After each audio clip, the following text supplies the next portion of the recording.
नमो भगवते वासुदेवाय। ओम नमो भगवते वासुदेवाय। ओम नमो भगवते वासुदेवाय। नारायणं नमस्कृत्यं नरो चैव नरोत्तमं देवीं सरस्वतीं व्यास ततो जयमुदीरयेत्। नष्टप्रायेषु भद्रेषु नित्यं भागवत सेवया भगवतीमुत्तमा श्लोके भक्तिर्भवति नैष्टिकी। कृष्णाय वासुदेवाय देवकी नन्दनाय च नन्दगोपकुमाराय गोविन्दाय नमो नमः। नमः पङ्कजनाभाय नमः पङ्कजमालिने नमः पङ्कजनेत्राय नमस्ते पङ्कजाग्रे। मुखं करोति वाचालं पङ्गुं लङ्घयते गिरिं यत्कृपातमहं वन्दे श्रीगुरुदीनतारिणं परमानन्दमाय। ॐ अज्ञानं तिमिरान्धस्य ज्ञानाञ्जनशलाकया तस्मै श्रीगुरुवे नमः।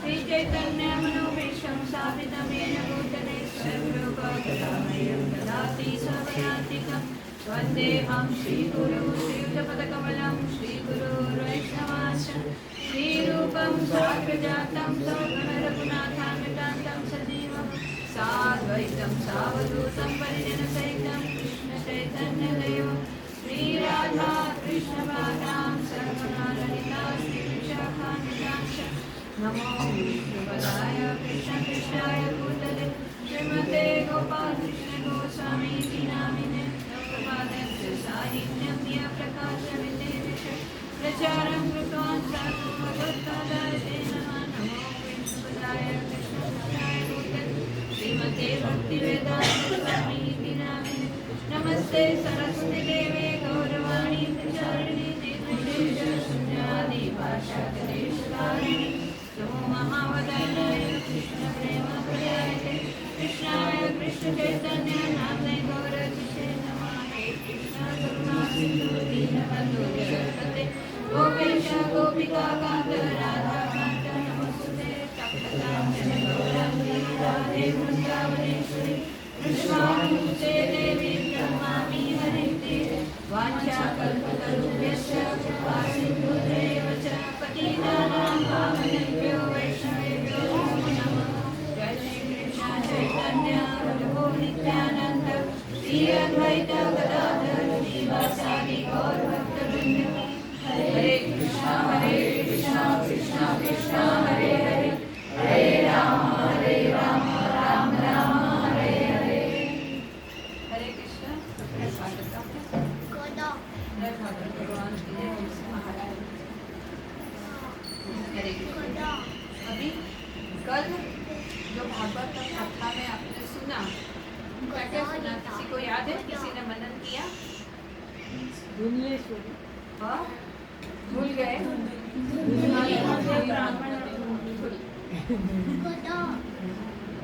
तो देखो उसमें वही बताया था कि जो उसका मनन करते हैं, जो सुनते हैं, उसका हम चिंतन करते हैं, मनन करते हैं, तो क्या होता है? धुंधुकारी ने क्या किया था? चिंतन किया था करके उसको आया था नहीं, वो लोग धाम से विमान वैकुंठ से विमान आया था ना, तो लेके गया। बरोबर आप लोगों ने सुना था ना? तो हम मनन नहीं करेंगे, चिंतन नहीं करेंगे तो क्या फायदा? भागवत सुनते हैं लेकिन उसका चिंतन नहीं भी सोचेंगे कि हमने क्या सुना, इसके बारे में नहीं सोचेंगे तो क्या है वो, इसका मीनिंग क्या हुआ? हमारे बोलते भैंस के आगे भागवत। ऐसा नहीं करना है। हमें जाना है ना, भगवान के धाम जाना है कि नहीं जाना है? और यही जन्म में जाना है कि अभी और थोड़े जन्म लेके जाना है? यही जन्म में जाना है तो आपको चिंतन करना पड़ेगा। अभी आज कल हमने भागवतम क्या बताया था? महत्व कि क्यों हमें भागवत पढ़ना चाहिए, भागवत पढ़ने से क्या फायदा होता है वो बताया था। बरोबर? अभी ये भागवतम किसने बताया और कब बताया, इसके लिए थोड़ा मैं बताऊंगी आपको। ये भागवतम है, उसकी रचना की है व्यास देव जी ने। कभी रचना की है? जब भी उनके जो सब ऋषि मुनि और सब आए थे। वो लोग ने चतुर्थ कुमार, आपको मालूम है 4 कुमार आए थे। सबसे पहले कुमार आए तो उन्होंने सर्जन करने के लिए मना किया था उनको। भगवान ने पृथ्वी का सर्जन करके उसकी वृद्धि करने के लिए ब्रह्मा जी को भिजवाया और ब्रह्मा जी को बोला कि वे प्रकृति का सर्जन करो। तो सर्जन करने के लिए कोई व्यक्ति तो चाहिए। तो व्यक्ति के लिए 4 कुमार उन्होंने अपने मानसिक मन से उत्पन्न किए। लेकिन 4 कुमार थे ब्रह्म योगी। वो बोले हम एक फंदे में फंसने वाले नहीं, हम इसमें फंसेंगे तो जल्दी निकलेंगे नहीं, क्योंकि ये पूरा माया का जगत है। तो वो करके अपने तपस्या करने के लिए वो चले गए। उसके बाद उन्होंने सोचा कि अभी किसको बुलाऊं, तो शिव जी को बुलाया। उनकी भ्रुगटी में से शिव जी को उत्पन्न किया। हम लोग को मालूम नहीं है ये सब कि शिव जी किधर से उत्पन्न हुए। हमें तो इतना ही मालूम है कि कारणोदक विष्णु के नाभि में से ब्रह्मा विष्णु और महेश, लेकिन इसमें से सिर्फ ब्रह्मा जी प्रकट हुए। तो ये शास्त्र में बताया, भागवत में बताया हुआ है। शिव जी उनकी प्रकृति में थे, उत्पन्न हुए और उनको सृष्टि करने के लिए बताया। शिव जी ने सृष्टि करा कि शिव जी पूरे पूर्ण तमोगुण में है। उनका सर्जन तमोगुण में हुआ है। तो उन्होंने क्या, तमोगुण में क्या उत्पन्न होता है, तमोगुण में क्या उत्पन्न होएगा वो बताइए। राग, लोभ, काम, क्रोध, मोह, मद, मत्सर। हाँ, ऐसा सब, तो ऐसे टाइप की पब्लिक उत्पन्न हुई। काम क्रोध तो हम देखते हैं, जो शिव जी के भक्त होते हैं ना, माफ करना, लेकिन वो मैक्सिमम तमोगुण में रहते हैं। और आपने देखा है कि शिव जी के नाम से वो चलम भी पीते हैं, भांग भी पीते। शिवरात्रि है तो चलो भांग पियो। तो ये सब तमोगुण में होता है। नशा नहीं करते। शिव जी को पृथ्वी का संहार करने के लिए रचा गया है। उनको वो सेवा दी है कि तुम्हें संहार करने के, चींटी को भी नहीं मार सकेगा जो सत्वगुण में रहता है, लेकिन तमोगुण में रहता है वो ही किसी को मार सकता है। और संहार करना बहुत बड़ी बात है। इसके वास्ते उनको तमोगुण में सर्जन किया गया। तो शिव जी तमोगुण में उत्पन्न हुए तो उन्हें सृष्टि ऐसी बनाई, इधर सब ऐसे टाइप के लोग हुए। तो ब्रह्मा जी बोले बस बस बस, माफ करना, बहुत हो गया, अभी इतना ऐसा नहीं जरूरी है हमें, उसमें से हम भी रहेंगे, क्योंकि हम सब वही है, शिव जी के ही है आए हुए। फिर हुआ, उन्होंने सब ऋषि मुनियों को उत्पन्न किया। ऋषि मुनि उत्पन्न होने के बाद उन्होंने सब अपने हाथ से, नाक से, राइट साइड से, लेफ्ट साइड से, कान से, सब जगह से अलग अलग अलग ऋषि को उत्पन्न किया। उसमें नारद मुनि भी प्रकट हुए। नारद मुनि प्रकट हुए। फिर उन्होंने पृथ्वी का कैसे करना, नारद मुनि का बहुत इसमें भागवतम में पूरा बहुत वर्णन किया गया है। बस कैंटो में ही नारद मुनि का पूरा आता है। तो वो सब होने के बाद नारद मुनि ने ये भागवतम बताया व्यास देव जी को, उनकी कथा बताई व्यास देव जी को। और व्यास देव जी को बताया कि तुम्हें वेदों का और पुराण को रचो, उनकी रचना करो, वेद पुराण। वेद पुराण में बताया गया है कि हमें मटेरियल वर्ल्ड में, ये भौतिक जगत में जीने के लिए क्या क्या जरूरत है, तो हमें क्या करने से वो प्राप्त होगा, वो सब हमें वेदों में बताया गया है। वेद में क्या बताया गया है, हमें ये पृथ्वी पर सुखे से जीने के लिए क्या जरूरत है, किसकी पूजा करने से क्या फल प्राप्त होएगा, किसकी पूजा करने से क्या फल हमें मिल सकता है, ये सब किसमें बताया है, वेद में बताया है। तो ये वेद था। लेकिन वेद रचने के बाद भी व्यास देव जी को ऐसा लगा कि मुझे कुछ सेटिस्फेक्शन, कुछ हम करते हैं कार्य, फिर हमें सेटिस्फेक्शन उसमें प्राप्त नहीं होता है, तो उनको ऐसा संतोष प्राप्त नहीं, सेटिस्फेक्शन प्राप्त नहीं हुआ। तो वो सोच रहे थे और कर रहे थे कि क्या ऐसा करूं कि जैसे मुझे खुद को आनंद प्राप्त हो। नारद मुनि उधर आते हैं। नारद मुनि बताते हैं तुमने सब कुछ बताया, ये भौतिक जगत के लिए बताया। तो आदमी भौतिक जगत में ही रहेगा तो वो तो आगे उसका उद्धार ही नहीं होएगा। जब भी तलक तुम भगवान कृष्ण के बारे में, जो ओरिजिनल पूर्ण पुरुषोत्तम है, जो परम सत्य है, उसके बारे में तो कुछ तुमने बताया ही नहीं है।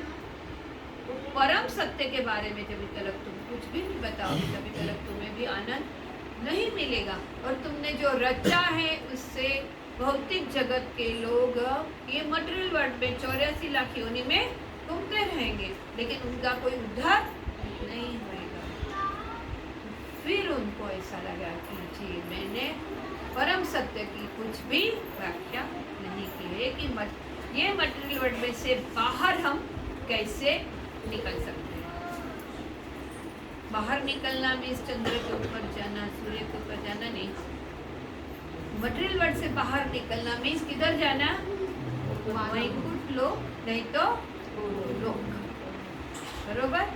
ये दो धाम है जिधर से हम वापस नहीं आ सकते। बाकी कोई भी धाम, स्वर्ग लोक में जाओ, ब्रह्म लोक में जाओ, सूर्य लोक में, कोई भी लोक में जाओ, उधर से तुम्हें वापस आना पड़ता है।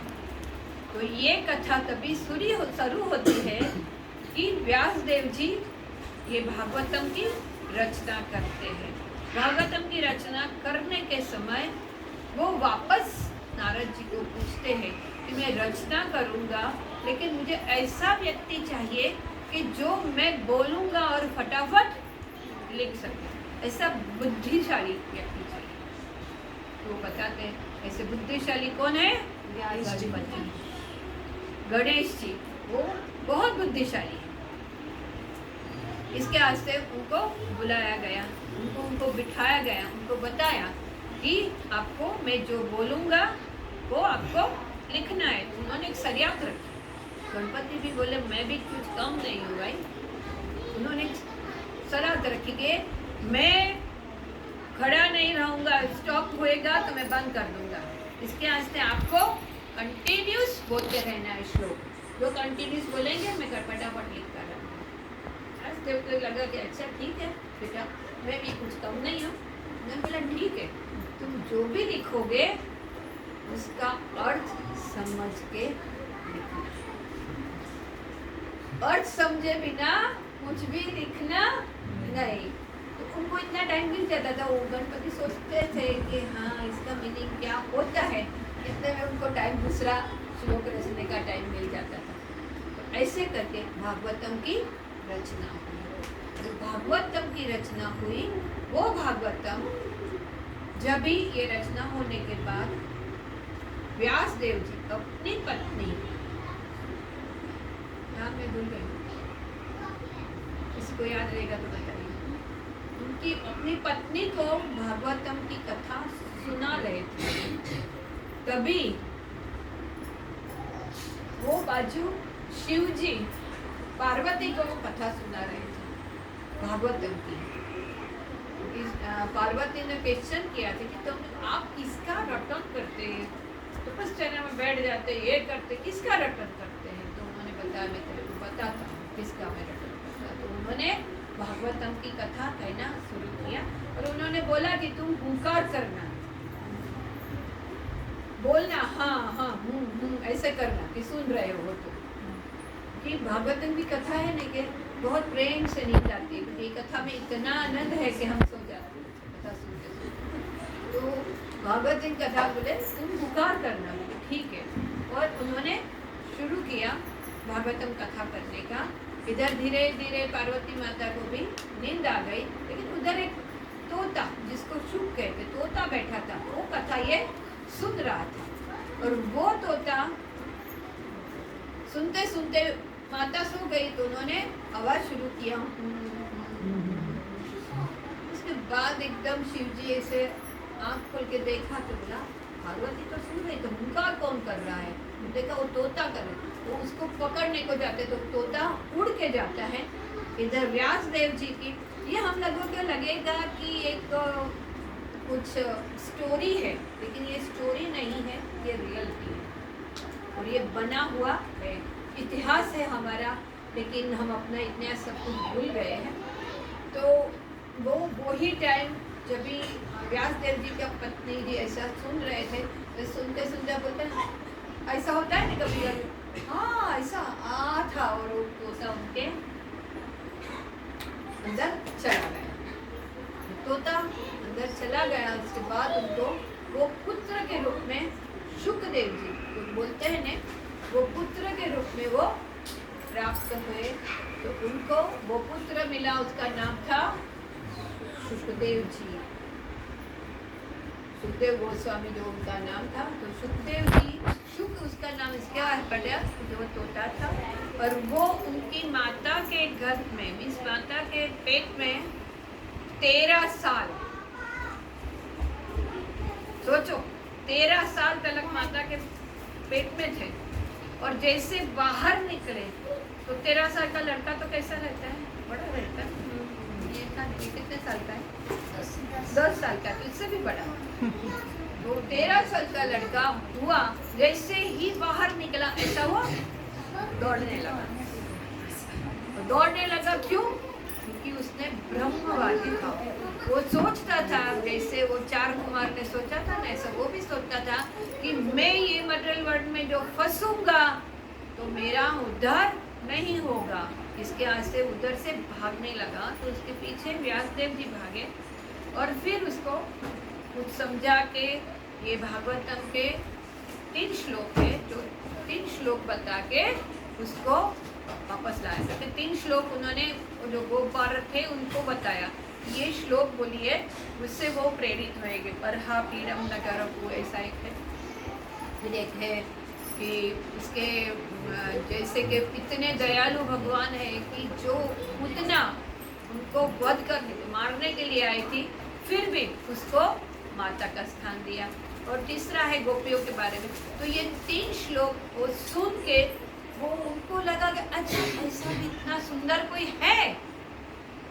तो वो बच्चे को पूछते, तो बच्चे ने बोला ये है नहीं, वो बताएंगे आपको। तो उसको पिता के पास जाते हैं और उनके पिता उनको पूरा भागवतम बताते हैं। तो भागवतम उनको बताने के बाद आपको मालूम है कोई फ्रूट्स है न झाड़ के ऊपर, उसको तोता खाता है न, तो क्या होता है, क्या होता है, ज्यादा मीठा हो जाता है, बरोबर।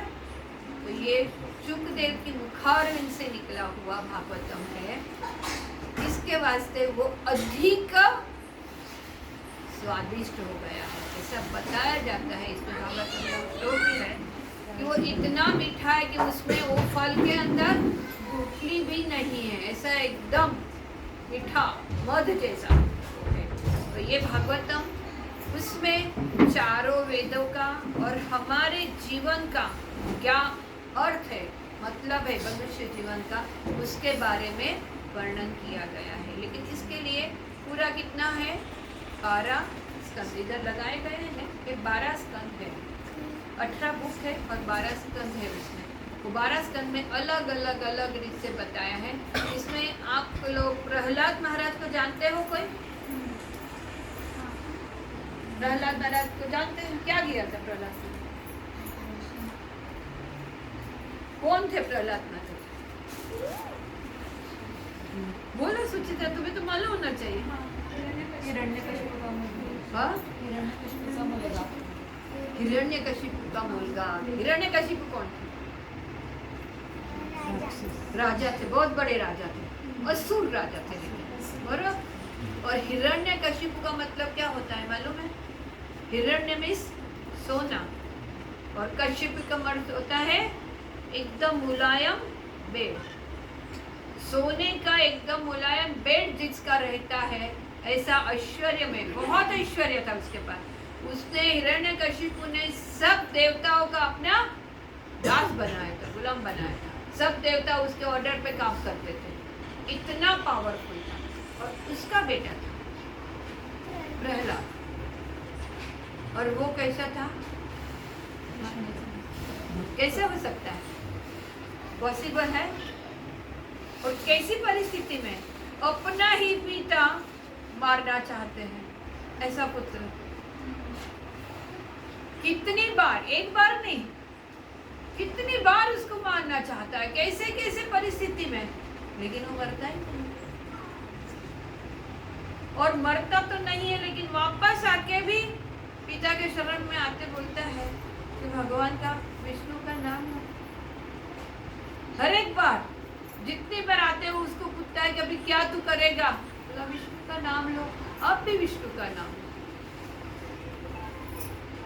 सोचो तुम्हारे सामने काल खड़ा है तो तुम बोलोगे भाई तू विष्णु का नाम ले, मैं भी लेता हूँ। तो ये परिस्थिति में तो सोचो कि उनके से अधिक कौन भक्त हो सकता है, जिसको पूर्ण रूपेण भगवान श्री कृष्ण के ऊपर, विष्णु के ऊपर विश्वास था। क्या विश्वास था? क्या विश्वास था उसका? हाँ? भगवान ही मेरी रक्षा करेगा। मेरी जरूरत होएगी तो कभी भी मेरा मृत्यु हो सकता है, लेकिन भगवान को जरूर है कि मैं रहूं तो मेरी रक्षा।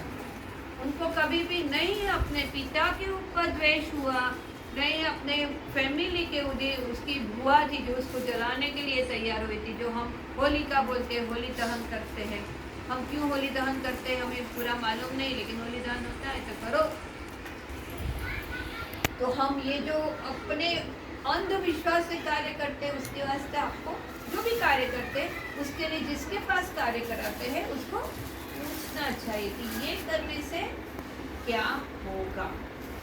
तो ऐसा पुत्र था, उसका रटन, उसके बारे में चैतन्य महाप्रभु हमेशा सब भक्तों को बोलते थे कि मुझे भागवतम का वो बताओ जो प्रहलाद महाराज का स्कंद है वो पढ़ो। तो सबसे बेस्ट। और दूसरे कौन थे? ध्रुव महाराज, 5 साल के बच्चे थे, दोनों 5 साल के बच्चे थे। दूसरे ध्रुव महाराज थे, वो भी किसका बेटा था मालूम है? किसका बेटा था? ब्रह्मा जी का पौत्र था वो। सोचो कि उसके पास कितना रहेगा, कैसा रहेगा, ऐश्वर्य कितना रहेगा। हम तो सामान्य इतना घर छोड़ के जाने का सोचेंगे तो बोलेंगे बरोबर बंद किया है ना, उधर से बंद किया है, ये बंद किया है, नहीं तो बरोबर रखा है ना, ताला वाला ने 2-3 बार ऐसे खींच के देखेंगे कि ताला तो बरोबर लगाया है। उसके पास इतना सारा ऐश्वर्य था, लेकिन वो क्षत्रिय थे और उनको सिर्फ उनकी औरमान माता ने सिर्फ बोला कि तुम तुम्हारे पिताजी की गोद में बैठ नहीं सकते हो, और उनको उधर से नीचे उतार दिया। वो उनको अपमान लगा और वो अपमान के कारण वो अपने किसके पास गए? माता के पास, सुरुचि के पास गए, सुनीति के पास गए। सुरुचि ने ऐसा बोला, सुनीति के पास गए। सुनीता माता ने उसको समझाया कि बेटा ये तुम्हें नहीं रखेंगे क्योंकि हम बहुत वो है, वो ऐसा मत सोच। बोले मेरे को ऐसा स्थान चाहिए कि मुझे उधर से कोई हटा ना सके, वो स्थान मुझे प्राप्त करना है, तो मैं क्या करूं? उन्होंने बोला वो तो भगवान ही दे सकते और किसी का नहीं। तो भगवान किधर मिलेंगे? बोले भगवान तो वृंदावन में रहते हैं, मधुबन में रहते हैं, लेकिन तू बहुत छोटा है, अब ये सोच मत। ऐसा उसको समझा के सुला दिया, जैसे हम अपने बच्चे को समझाते हैं। कभी कभी वो कुछ ऐसे क्वेश्चन बोलते ठीक है अभी तो नहीं समझेगा, सो जा बाद में समझेगा, सुला दिया। ध्रुव को नींद नहीं आई और उसने क्या किया, उठ के माता सोई है वो देख के माता जी को प्रणाम करके दंडवत करके फिर उधर से वही रात को ही निकल गया। क्या सोच के? मुझे वृंदावन जाना है। कितना छोटा बच्चा रास्ता किधर मिलता होगा, सोचता नहीं कैसे गया होगा, किधर से गया होगा। ऐसे ही सब जंगल में से निकल के धीरे धीरे चल के एक ही मान में ढूंढते मुझे भगवान को मिलना है। किसके लिए? मुझे ऐसा स्थान मिले कि जिधर से मुझे क्या करके गए थे? इच्छा, जो हम इच्छा करते हैं ना, वो भी ऐसा इच्छा लेके गए थे, लेकिन उनका क्या था, दृढ़ निश्चय था कि मुझे ये करना ही है। इच्छा में नहीं क्या, उसने बोला कि अच्छा ठीक है, पहले हम सोचते थे नहीं 16 माला करना ही है, कांदा लहसुन नहीं खाऊंगा, चाय नहीं पीऊंगा, लेकिन थोड़ा दिन बोला तो नहीं, थोड़ा चलेगा, आज का दिन चलेगा, कल करेंगे। ये इच्छा दृढ़ नहीं रही। इच्छा मीन्स ऐसी होनी चाहिए कि नहीं मुझे करना है, मीन्स करना है, मुझे यही जन्म में अपना शरीर त्याग करके किधर जाना है, भगवान के धाम। कल हमने सुना ने, भगवान के धाम हम जा सकते हैं, ऐसा नहीं है कि हम नहीं जा सकते। ये सब मैंने बताया ने, प्रहलाद महाराज 5 साल का वो ध्रुव, वो भी फिर आगे जाके क्या होता है कि सब सोचते हैं कि अरे इतना छोटा किधर जाएगा, तो विष्णु भगवान नारद जी को बोलते हैं वो बच्चे को समझाओ और उसको वापस भेजो, इतना तकलीफ भुगत रहा है वो। तो नारद जी जाते हैं उसके पास, बोलते हैं बेटा किधर जा रहा है, बोले मैं भगवान की शोध में जा रहा हूँ, भगवान के पास। बोला बेटा इतना सुंदर तुम्हारा राज्य में, तो इतना अच्छी तरह रहता है, इधर किधर तो खाए पीने बिना, देख तेरे हाथ में लगा है, उधर लगा है, क्यों ऐसा कर रहा है, जा अच्छी तरह से बड़ा हो, उसके बाद सोचना। तो क्या जवाब देता है मालूम, आप मुझे बता सकते हैं कि मुझे कैसे भगवान प्राप्त होंगे, तो मैं आपके साथ बात करने को तैयार हूँ, तो मैं जाता हूँ। इतना दृढ़ निश्चय, सोचो इतने बच्चे का। आप मुझे बता सकते हैं कि भगवान किधर मिलता है, किधर कैसे मिलेंगे, तो मैं आपके साथ बात करते हूँ, नहीं तो मैं करता हूँ। उसका ये दृढ़ निश्चय देख के नारद मुनि उसको क्या देते हैं, मंत्र देते हैं। जैसे हमारे गुरु हमें मंत्र देते हैं और बोलते हैं कि तुम्हें ये मंत्र का सतत स्मरण करना है, ऐसा नारद मुनि उनको मंत्र देते हैं, ओम नमो भगवते वासुदेवाय। उसको बता ये मंत्र का तुम जाप करो। भी बताया कि तुम ये मधुबन में जाके एक वृक्ष के उधर बैठ के ये मंत्र का जाप करो। ये मंत्र का जाप करोगे तभी तुम्हें भगवान निश्चय निश्चय। बस इतना ही था, वो चलने लगा, वह पहुंच गया मधुबन, सबको पूछते पूछते मधुबन की तरह पहुंच गया। मधुबन एक वृक्ष के नीचे बैठ के उसने मंत्र का उच्चार करना शुरू किया। मंत्र का उच्चार करते करते क्या हुआ, उन्होंने 15 दिन करने के बाद वो पहले 2 टाइम कुछ तो फल फूल ऐसा खा लेता था, धीरे धीरे वो भी बंद किया। फिर पत्ते खाने लगे, उसके बाद पत्ते से बाद में सिर्फ पानी के ऊपर रहने लगा। और लास्ट में 6 महीने के अंदर, सिर्फ 6 महीने में, 6 months, सोचो 6 महीने के अंदर उसने मिस लास्ट का मंथ उसने अपना श्वास भी बंद कर दिया। श्वास ही लेना बंद कीजिए। और श्वास लेना, ये भागवतम में आप पढ़ेंगे तो मालूम पड़ेगा कि इसका इतना सुंदर वर्णन किया है। इसके वास्ते मैं आपको सबको बोला कि बुक लो और पढ़ो, और पढ़ने के बाद जो आनंद प्राप्त होता है वो दुनिया की कोई आनंद ऐसा नहीं है कि वो भूल सके। उन्होंने श्वास बंद कर दिया, सब देवी देवता ध्रुजने लगे कि क्या हुआ। भगवान को बोला जल्दी जाओ, आप कुछ करो। तो भगवान उसके हृदय में प्रकट हुए, और प्रकट हुए तो उसने अपने हृदय में देखे कि हाँ चतुर्भुज इतने सुंदर भगवान, ऐसा सोच ही रहा था। उधर बाहर से आवाज आई, उसने आँख खोली तो भगवान उसके साथ चतुर्भुज। तो स्टार्टिंग में भगवान को देखते, अंदर भी देखा बाहर भी देखा, तो हम तक हो जाते हैं बाबा एकदम देख, अरे ऐसा। तो वो भी चुप हो गया था, कुछ नहीं बोल पा रहा था, क्या करना कुछ भी नहीं समझता था। भगवान ने अपने शंख से उसके सर को टच किया और उसका बोलना शुरू हुआ, जो उसने प्रार्थना की है।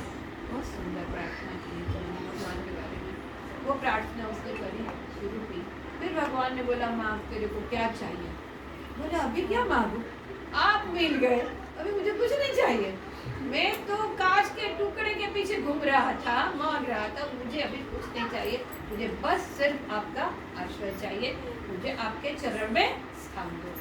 भगवान बोले नहीं नहीं, तेरी इच्छा थी।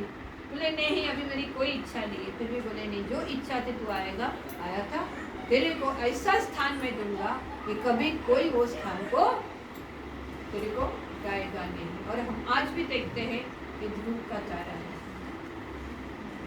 है ना, वो ही है ध्रुव, और उधर ही राज्य कर रहे ध्रुव महाराज अभी भी। वो अविचल उनका हो गया, लेकिन वो कंटिन्यूस भगवान का स्मरण करते हैं। तो ये दो मैंने आपको दृष्टांत क्यों बताए, ये दो मैंने क्यों बताए? भागवतम पहले शुरू करने के पहले निश्चय, हाँ, दृढ़ निश्चय, दृढ़ निश्चय। और भगवान का सतत नाम लेने से क्या होता है? गारंटी हो जाती है कि हम यही शरीर में, यही जन्म में भगवत धाम प्राप्त कर सकते हैं।